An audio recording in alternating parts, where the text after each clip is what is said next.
last spoke, in my last segment about the 551M switchboard, we talked about its inefficiencies, and we said that basically the prerequisite of being a good operator in those days was how quickly you could speak and how many people you could put on hold. It wasn't uncommon as well for a line to ring 20 or 30 times before the operator got around to answering the phone. And often an operator would take a message because they all had to be written by hand, but when the time came for another operator to give that message out, she couldn't read the message from the original operator, and therefore the customer got an incorrect message.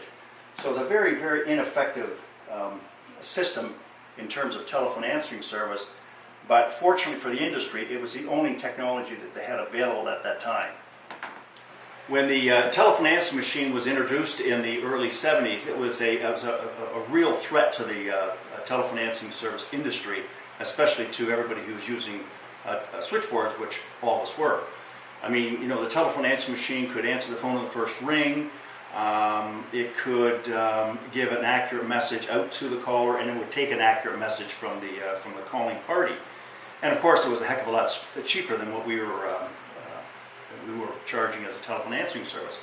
Again, fortunately for the switchboard, the telephone answering machine, although it had been introduced in the 70s, it wasn't in fact able to be sold widespread until the late 70s, when interconnection became available in Canada. And the folks from Telco will be talking more about interconnection and the impact on our industry later. So up until interconnection became available, there were telephone answering machines that were out there. Here's an example of one. And here's what we had to do in order to use this telephone answering machine, or here's what our customers had to do. Because you could not plug a telephone answering machine directly into the telephone network. The only people who you could buy equipment from and get service from was the telephone company. You had to take your phone set, stick it on top of this box, as you can see,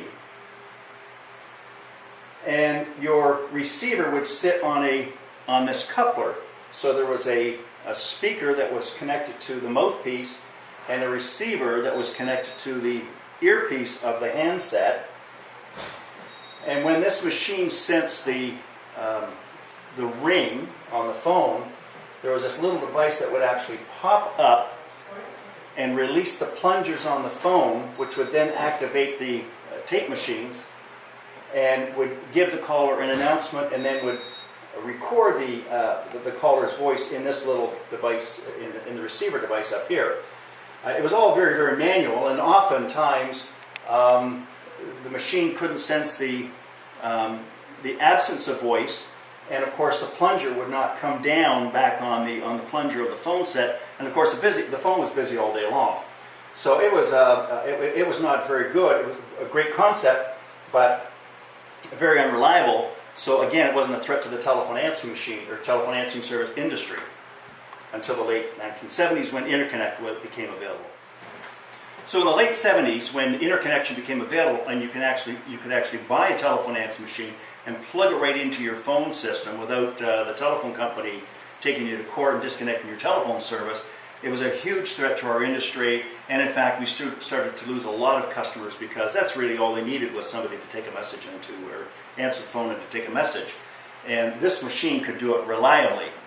I ran into a guy in Colorado Springs at an ATAE convention. ATAE was the predecessor to ATSI, and he came up with an idea to combat the telephone answering machine. So what he decided to do, he was going to take about 100 telephone answering machines and stack them one on top of another.